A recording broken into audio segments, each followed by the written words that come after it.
orang yang banyak melakukan kesalahan, berdosa, penistaan. Ar-rafi' artinya alladzi yarfa'ul haqqa wa ahlah, zat yang mengangkat, meninggikan perkara hak, kebenaran, dan mengangkat orang yang benar. Kalau tadi al-khafid yang merendahkan kebatilan dan merendahkan orang yang melakukan kebatilan, perkara batil. Batil berarti lawan dari hak. Lawan dari hak berarti keluar dari ahkam syar'iyyah, keluar dari Al-Quran, hadis, ijma' dan qiyas. Itu batil namanya. Ar-rafi'u yang mengangkat hak atau kebenaran dan merendahkan dan mengangkat orang yang benar. Itu penjelasannya. Berarti juga kalau memang Allah merendahkan orang yang batil, berarti Allah merendahkan derajatnya. Jadi Ar-Rafi' juga Allah mengangkat derajat setinggi-tingginya kebenaran dan orang yang benar. Allah Subhanahu wa ta'ala Al-Haq, zat yang maha benar dan mencintai kebenaran. Dan juga Allah akan selalu membela dan mengangkat orang-orang yang benar. Ahlul Haq adalah keluarga Allah. Artinya orang yang terus dalam pantauan Allah, terus dalam perlindungan Allah. Kalau bapak-bapak pengen derajatnya tetap tinggi di sisi Allah, tetap menjadi ahlul haq, menjadi ahlinya Allah Subhanahu wa ta'ala. Karena Allah adalah al-malikul haqqul mubin. Allah maha hak, mencintai yang hak dan mencintai orang-orang yang hak. Ada di antara umat Islam yang diangkat derajatnya oleh Allah Subhanahu wa ta'ala. Tadinya rendah sekali. Karena apa? Karena orang itu masih kafir, menyembah berhala. Allah beri dia kemuliaan, menemukan perkara yang hak. Allah beri dia hidayah, beri taufik.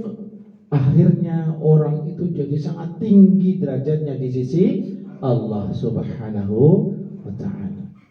Contohnya adalah Khalifah Umar ibn Khattab radhiyallahu anhu Al-Faruq. Sayyidina Umar ibn Khattab dulu rendah karena belum dikasih hidayah oleh Allah Subhanahu wa ta'ala. Banyak musuhnya, ya, menjadi musuh kaum muslimin di saat itu. Tetapi Allah yang maha ar-rafi', yang maha mengangkat kebenaran dan orang-orang yang benar, memberikan hidayah, taufik, sehingga Umar ibn Khattab masuk Islam, menjadi orang yang tinggi derajatnya, dicintai oleh Rasulullah, dicintai oleh Allah Subhanahu wa ta'ala. Itu Umar bin Khattab.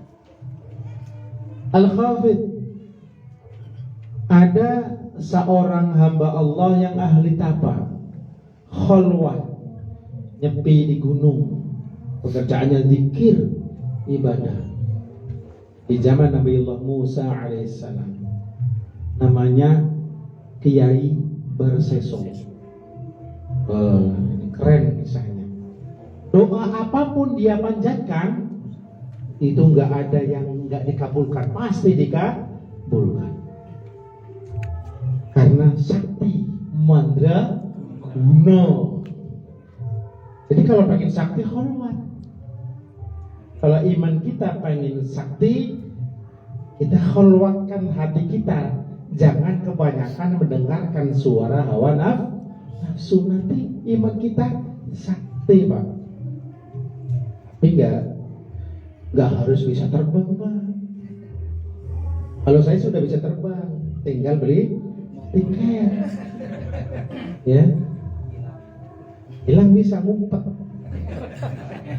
Maka sosok ini tadinya dia ahli ibadah, al-abid.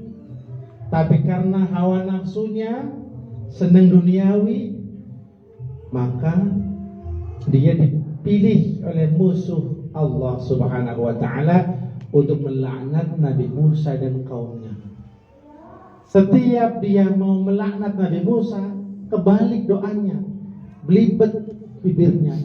Yang hatinya pengen, ya Allah celakakan Nabi Musa, menjadi ya Allah menangkan, muliakan Nabi Musa. Tak bisa mengendalikan bibirnya. Karena apa? Karena bibirnya jahat. Bibir jahat karena hatinya yang buruk, yang busuk. Mencintai harta dunia, memilih dunia daripada ridho Allah dan akhirat. Akhirnya Allah Subhanahu wa ta'ala menjadikan dia menyembah juga selain Allah. Tertipu daya oleh iblis, mati dalam keadaan musyrik, murtad. Na'udzubillah min.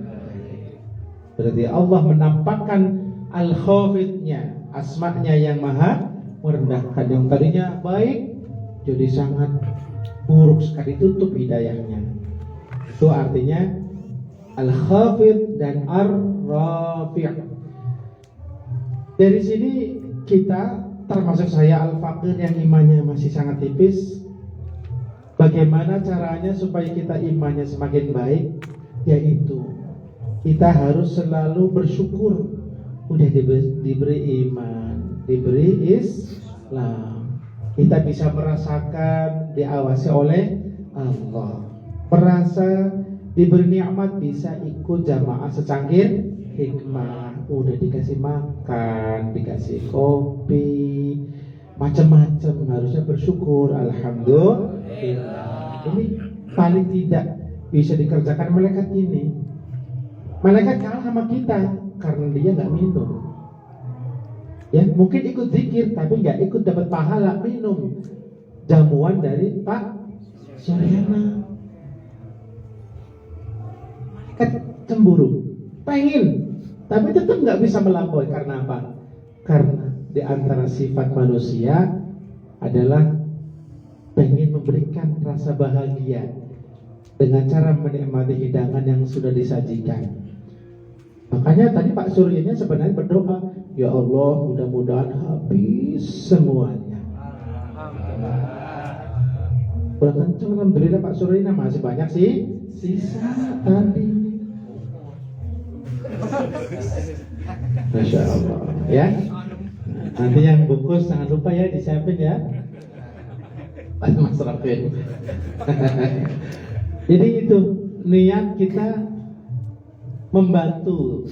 Wa ta'awanu 'alal birri wat taqwa. Ini yang tidak bisa dikerjakan oleh malaikat. Allah Subhanahu wa ta'ala mengangkat manusia itu dengan iman dan amal saleh, sehingga derajatnya bisa lebih tinggi daripada malaikat.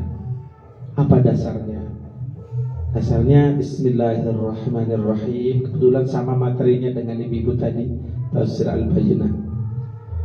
Innal ladzina amanu wa 'amilus salihati ulaika hum khairul bariyah. Alhamdulillah, ini udah gaya pedesaan nih, Allahnya udah bagus. Kalau enggak dari sini pelan ya. Dan ini udah gaya desa nih. Innal ladzina amanu, sesungguhnya orang-orang yang beriman, wa 'amilus shalihati, dan beramal saleh, ulaika hum khairul bariyah. Khair artinya baik atau lebih baik. Al-bariyah artinya khaliqah, al-makhluk, makhluk yang lebih baik. Berarti ada yang lebih baik dan ada yang di bawahnya. Allah menaskan di dalam Al-Quran, orang-orang yang beriman dan beramal saleh, ulaika hum khairul bariyah. Makhluk malaikat termasuk makhluk bukan? Karena itulah bisa jadi orang yang imannya lebih beriman, lebih bagus amal solehnya, derajatnya lebih tinggi dari seluruh makhluk. Dan pemimpin kita, kekasih kita Nabi Muhammad sallallahu alaihi wasallam adalah itu. Dan kita mengikuti itu, mengikuti beliau sallallahu alaihi wasallam. Mudah-mudahan iman kita menjadi perantara kita dekat dan tinggi hingga mencapai derajat dimuliakan oleh Allah Subhanahu wa taala. Dengan apa? Dengan radhiyallahu anhu wa radu anhu. Tapi Allah Subhanahu wa taala juga bisa menurunkan orang sampai ke derajat yang paling mentok, derajatnya hewan. Karena apa? Karena dia tidak menjaga iman. Kalau kita sudah jadi orang Islam, tidak mau memprotek iman, tidak mau memberi konsumsi iman, bukan kopi ya. Konsumsi iman bukan kopi. Kopi ngolah pikir gitu ya. Jadi kalau kita pengen selamat, tetap dijaga derajatnya tinggi oleh Allah, jaga iman kita. Ngaji aqidah, ngaji syariah, ngaji akhlak. Biar apa? Biar kita tidak dikhafidkan oleh Allah Subhanahu wa ta'ala. Karena itu kewajiban kita. Ya. Kalau kita memegang dengan la ilaha illallah tsumma istaqim, sudah istiqomah aja. Ya. Tidak harus pintar, yang penting sering ngaji juga lama-lama nanti insyaallah. Allahumma amin. Iya. Jadi itu. Hadirin jamaah secangkir kopi dan muhibbin asmaul husna rahimakumullah. Amin. Cakep ya panggilannya ya. Jamaah secangkir hikmah dan pencinta asmaul husna. Allah Subhanahu wa taala mengangkat dan merendahkan. Berarti ada 4 golongan manusia dalam hal dimuliakan atau dihina. Yang pertama adalah orang-orang yang derajatnya itu tinggi di sisi Allah Subhanahu wa ta'ala dan tinggi pula derajatnya di mata manusia. Ini orang yang sempurna. Mudah-mudahan kita bisa menjadi orang yang seperti ini. Allahumma amin. Di sisi manusia kita dihormati, dihargai, dimuliakan. Contoh Anda datang ke rumah Bang Suryana, dikasih kopi, berarti dimuliakan nggak? Dimuliakan. Berarti Anda kalau datang ke masjid, maka Anda mengunjungi Allah. Allah lebih tahu cara memuliakan hambanya yang bertamu di rumahnya. Dengan apa? Bukan dengan kopi. Di masjid dimuliakan dengan berbagai macam rahmat, karunia, keutamaan dan pahala. Jadi sergap rajin ke masjid. Di antaranya kita wudhu di rumah. Wudhu di rumah dengan baik, 3 kali wudhunya ya. Jangan cepat, walaupun udah komat udah tetap aja. Nanti juga ada jamaah yang terlambat. Maaf ya, bukan. Maksudnya di mana-mana begitu. Mungkin ada yang ada di sini, mungkin ada, cuman mungkin ada. Ya. Jadi wudhu bagus di rumah. Wudhu yang bagus, pakaian, terus pakai minyak wangi. Gak usah nunggu di tiang masjid ada minyak wangi, enggak. Kalau bisa bawa dari rumah, taruh di situ. Ya, di rumah sudah bisa wudhu, pakai pakaian yang baik. Khudhu zinatakum 'inda kulli masjid. Pakai perhiasan Anda ketika masuk masjid. Maka pakai sorban, perhiasan bukan? Perhiasan. Kalau ke masjid jangan pakai kaos aja. Pakai kaos boleh, tapi diteruskan dengan pakai baju koko, baju sholat. Itu artinya Anda mengambil perhiasan ketika ke masjid. Jadi sorban termasuk hal yang baik sebagai perhiasan. Kalau niatnya karena Allah, memuliakan rumah Allah, maka termasuk sunnah. Mau taruh di sebelah kanan boleh, mau taruh di sebelah kiri boleh, mau diikat di kepala boleh, silakan. Itu baik. Takut nanti lupa pertanyaannya. Ya. Gitu ya. Jadi sunnah, caranya bebas terserah. Kalau ada yang mengijazahkan cara begini, itu sudah lebih afdol. Saya tidak mengajarkan itu. Ya.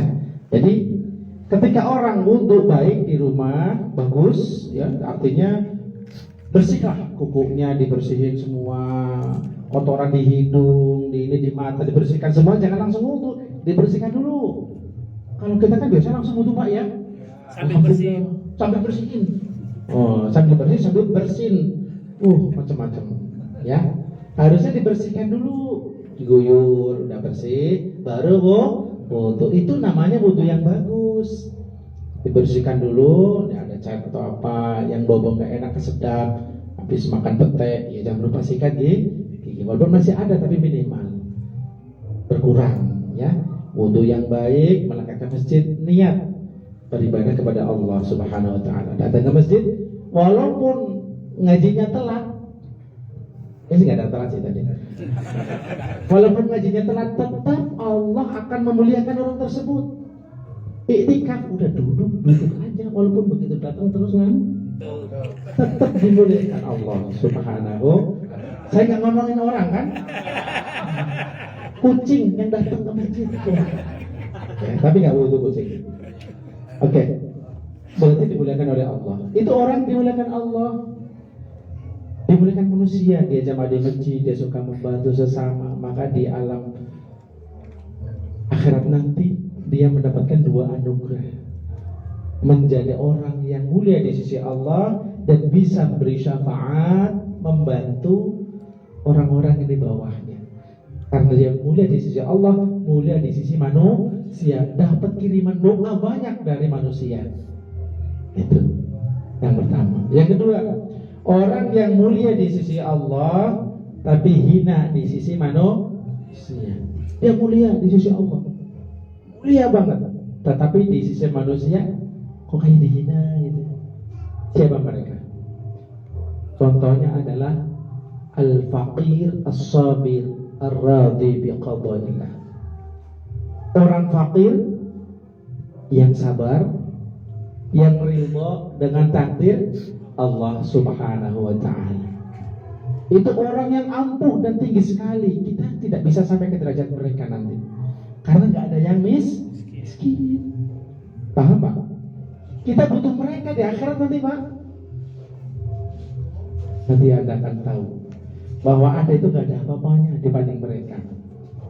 Orang yang miskin, yang sabar, beda dengan orang miskin tapi update status terus, tolong dong kirimin ke rekening ini, saya butuh ini, hidup ini sangat menderita sekali. Bukan. Yang ridho dia berusaha tetap memang belum dapat jatah rezeki yang mencukupi dia keluar dari kemiskinan. Orang yang fakir, yang miskin, yang ridho dengan keadaan dia, begitu-gitu aja, dia ridho. Kira-kira ada orang yang ngasih nggak kalau di alam dunia orang yang miskin ini? Kasihan nggak kita? Kasihan nggak? Benar kasihan? Maka Anda akan dapat pertolongan dia di akhirat. Yang pertama, dia sebagai orang yang fakir di dunia, begitu di akhirat nanti karena dia sabar, dia ridho, Allah mengangkat derajatnya tinggi karena dia sabar. Innama yuwaffas sabiruna ajrahum bighairi hisab. Orang fakir pahalanya nggak bisa ada batasnya Pak. Kalau kita sedekah ada batasnya, sekian ribu kali lipat. Kalau fakir yang sabar tidak ada batasnya. Kalah nggak kita? Kalah. Makanya muliakan orang fakir. Ya, ulang nuwun, misi bukan itu maksud saya. Yang membantu lah gitu ya. Itu satu kemuliaan dia. Insya Allah dia pahalanya luar biasa. Nggak dihisap Pak, apa dihisap orang miskin ya. Yang kedua, dia punya daulah. Daulah itu isinya kekuasaan. Diberi otonomi. Untuk apa? Ketika dia masuk surga, diperintahkan oleh Allah Subhanahu wa taala, ini ada karomah dia khusus untuk dia. Wahai al-faqir, kamu cari orang-orang yang dulu suka ngasih kamu minum, makan, biaya. Cari orang yang membantu kamu dulu. Kalau dia di neraka, kamu doakan, kamu minta sama aku keluar, pasti aku keluarkan, kata Allah Subhanahu wa ta'ala. Hebat mana coba Pak? Lah, kita gak ada apa-apanya Pak. Makanya jangan lupa bantu fakir miskin. Dia pasti tahu. Nih teman saya nih. Nah, ditolong sama dia. Suruh ngapain? Suruh masuk surga. Ambil orang-orang yang dulu membantumu di dunia, ambil supaya masuk surga bersamamu. Karena orang miskin, orang fakir ini, yang sabar ini, yang ridho, punya daulat, diberi kekuasaan oleh Allah Subhanahu wa ta'ala. Seperti Nabi kan? Ayah Nabi enggak? Nabi kan begitu. Boleh. Mana sahabatmu? Kamu minta masuk surga, dikasih oleh Allah, silakan. Itu kehebatan orang fakir. Siapa yang mau jadi orang fakir? Oh. Ya minimal kita, siapa yang senang memuliakan orang fakir, insya Allah kita akan memuliakan mereka ya. Nah, mudah-mudahan Allahumma amin. Ini dilanjut nggak? Oh, kira udah. Yang ketiga, orang yang dia mulia di sisi hamba-hamba Allah, memuliakan dia. Semuanya menghormati dia, pemimpin, presiden, ketua RT, RW, bupati, dimuliakan nggak? Ada yang saya hormati. Ini masih bagian al-khafid ar-rafi'. Tapi di sisi Allah dia hina. Kenapa? Karena tidak amanah. Dia korupsi untuk keluarganya sendiri. Dia biarkan rakyat menderita. Saya nggak bilang BBM naik ini dolim, enggak. Karena itu mereka punya politik sendiri, punya cara. Kita husnudzon, ya. Tapi yang dimaksud kalau dia memang benar-benar mengkhianati, benar-benar membuat rakyat menderita. Ini orang sangat hina di sisi Allah Subhanahu wa ta'ala. Ya, contohnya pemimpinan loh. Contohnya itu. Dia kelihatannya mulia di sisi manusia, ya, dihormati. Tapi begitu dia akhirat nanti, maka masya Allah semua maksiat warga yang dia pimpin blek dia semua, karena dizalimi oleh dia. Makanya kita jangan ambisi jadi pemimpin. Kita mimpin diri kita dulu, kita atur bibir kita biar hanya ngomong yang benar, ya. Kita pimpin mata kita hanya melihat yang boleh kita lihat. Dipimpin dulu. Kalau sudah pantas dan Allah menghendaki, pasti bapak-bapak jadi pemimpin nantinya, insya Allah. Amin. Dan doa saya adalah waj'alna lil muttaqina imama. Jadikan kami semua pemimpin bagi orang-orang mukmin. Jangan jadi makmum saja, kita jadi pemimpin semua dengan ilmu, izin dan ridho dari Allah Subhanahu wa ta'ala. Setiap akhir doa adalah Rabbana atina fid dunya hasanah wa fil akhirati hasanah wa qina adzabannar. Kita minta kebahagiaan di dunia, kebahagiaan di akhirat, terbebas dari siksa neraka. Tapi yang keempat, orang yang keempat hina di sisi Allah, hina juga di sisi manusia. A'udzubillah min, kebalikan dari Rabbana atina fid dunya hasanah. Di dunia sengsara, di akhirat sengsara, dihina oleh Allah dan masuk neraka. Siapa itu? Mereka adalah al-faqir, al-jafi, al-asi, orang-orang kafir yang tidak ridha. Orang fakir, maaf ya, orang fakir miskin yang tidak ridho dengan takdir Allah menjadi orang miskin, orang fakir, mengeluh di mana-mana, menjelekkan Allah di mana-mana, menyalahkan saudara-saudaranya. Kamu nggak mau bantu saya, kamu macam-macam, dijelekin. Hina nggak di sisi masyarakat? Hina. Dia bisa bekerja, bisa berusaha, tidak mau, ya, marah-marah, nggak mau dikasih solusi yang baik.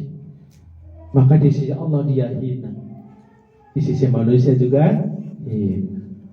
Maka kita setiap hari bisa mengalami, bisa menyaksikan orang yang kena athar al-khafid Ar-Rafi'. Ada mungkin di antara saudara kita yang tadinya jadi ahli ibadah, tapi mungkin Allah Subhanahu wa ta'ala mendaki dia jauh dari Allah, udah gak ibadah lagi, gak sholat, malah ada yang na'udzubillah maksiat dan sebagainya. Ada sebaliknya. Dan itu kekuasaan Allah, itu hak Allah untuk mempraktekkan ya makna dari Ar-Rafi' dan Al-Khafid ya. Bapak-bapak sudah paham ya? Udah dulu apa? Cuma 2 orang bilang udah dulu apa? Ya udah, ini final ya, terakhir. Wa kaifa takhallaqu bihadainil ismaini min al-asmaul husna? Bagaimana cara kita berakhlak dengan Ar-Rafi' dan Al-Khafid? Berarti kita harus bisa memposisikan seseorang. Orang ini mulia di sisi Allah karena iman, akhlaknya, amalnya. Maka kita harus memuliakan orang itu juga.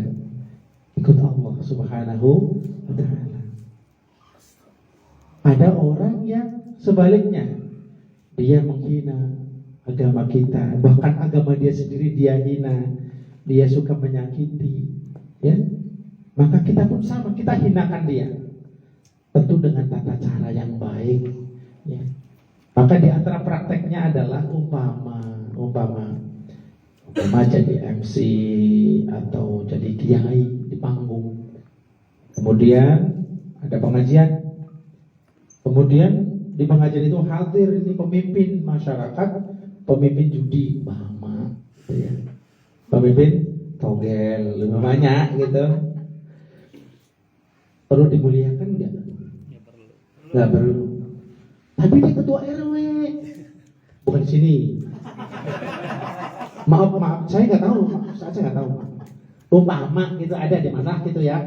Gitu. Maka ketika kita bikin sambutan, yang saya hormati Ketua DKM Masjid Al-Ikhlas Ustaz Andre Atullah Al-Umrah Fisihah wal Afiyah.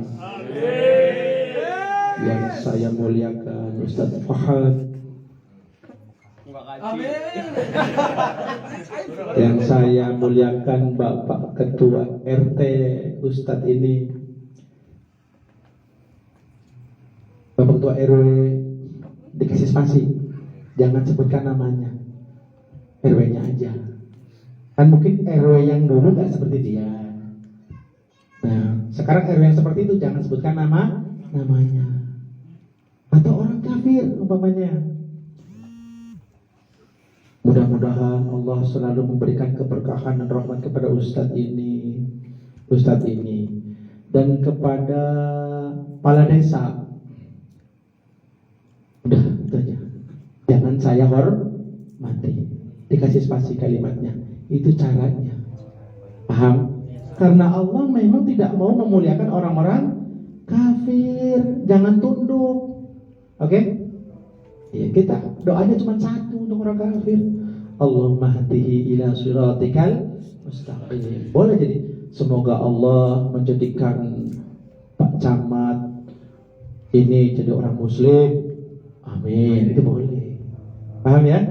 Iya, tapi semoga diberkahi, dirahmati. Allah enggak mau rahmati orang-orang kafir, enggak mau, karena orang kafir tidak menggunakan akalnya memahami wahyu, memahami keesaan Allah Subhanahu wa ta'ala. Karena di Taurat, di Injil sudah ada nama Nabi, sudah dijelaskan ciri-ciri Nabi, tapi gak mau pakai akalnya. Jadi hidayah gak bisa masuk. Bagaimana orang-orang musyrik Mekah yang gak ada kitabnya? Mereka sudah ada kisahnya, bahwa Sayyidina Qusay itu menceritakan, ya, Sayyidina Qusay itu bapaknya Sayyidina Abdi Manaf. Abdi Manaf itu ayahnya Sayyidina Hashim. Sayyidina Hashim ini ayahnya Abdul Muthalib. Abdul Muthalib ayahnya siapa? Sayyid Abdullah. Abdullah ayahnya siapa? Sayyidina Qusay menyatakan bahwa nanti akan ada nabi di tanah ini, di Mekah. Seorang nabi yang akan menyatukan semua suku. Berarti sudah tahu belum? Sudah tahu. Diceritakan kepada anak-anaknya. Anaknya cerita seterusnya sampai kepada Sayyidina Abdullah. Makanya Abdul Muthalib, ini adalah Muhammad yang pernah diceritakan oleh kakek buyut saya. tahu. Paham? Setelah Muhammad menjadi seorang utusan Allah, seorang Rasul, ada yang percaya, ada yang tidak. Buktinya nyata, begitu udah zahir, ternyata mereka nggak percaya, berarti tidak mau pakai akal. Paham itu kenapa alasan? Kenapa Allah kok menyiksa orang kafir? Kan hak dia kan gitu ya. Karena punya akal, bisa berpikir. Oke? Jadi itu cara berakhlak. Kita rendahkan orang yang rendah di sisi Allah, dan kita muliakan orang yang mulia di sisi Allah. Kita hormati para auliaillah, para ulama, ya. Dan kita rendahkan, tidak perlu kita gubris ucapan orang-orang yang memusuhi Islam. Ya, artinya kita doakan mereka biar dapat hidayah aja, udah gitu aja ya. Jangan, nggak usah melaknat, nggak usah, doakan mudah-mudahan bisa masuk Islam. Itu lebih baik, lebih pantas. Ini saja mungkin yang bisa Al-Faqir sampaikan. Mudah-mudahan keberkahan selalu meliputi kita semua. Mudah-mudahan rumah dan penghuni rumah ini, Bapak Suryana, Ibu beserta putra-putrinya diberi kemuliaan oleh Allah, keberkahan oleh Allah. Mudah-mudahan. Kami sampaikan terima kasih Bapak Suryana sudah memberikan jamuan yang begitu hebat dan dahsyat sampai nggak pada habis, saking banyaknya. Dari saya cukup sekian. Wallahul muwaffiq ila aqwamit thariq. Wallahu a'lamu bis-shawab. Dumtum ma'as salamah wal afiyah wal barakah was-sihah. Wassalamu alaikum warahmatullahi wabarakatuh.